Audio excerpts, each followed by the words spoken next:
এক মুসাফির জঙ্গলের মধ্য দিয়ে হেঁটে যাচ্ছে। এমন সময় সে একটা সিংহকে রশি দিয়ে বাঁধা অবস্থায় দেখতে পেল।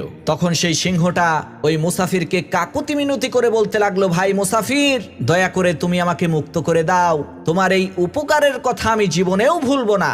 সিংহের এই কথায় মুসাফিরের মনে দয়া হলো, সে ওই সিংহটাকে মুক্ত করে দিল। সাথে সাথে সেই সিংহ ওই মুসাফিরের দিকে তাকিয়ে খুবই হিংস্র ভাবে গড়গড় করে গর্জন করে বলতে লাগলো, এখন আমি তোমাকে খেয়ে ফেলবো। তখন মুসাফির বলল, আমি তোমাকে এত বড় একটা উপকার করলাম আর তুমি আমাকে খেয়ে ফেলবে? এটা তো তোমার মোটেও উচিত হবে না।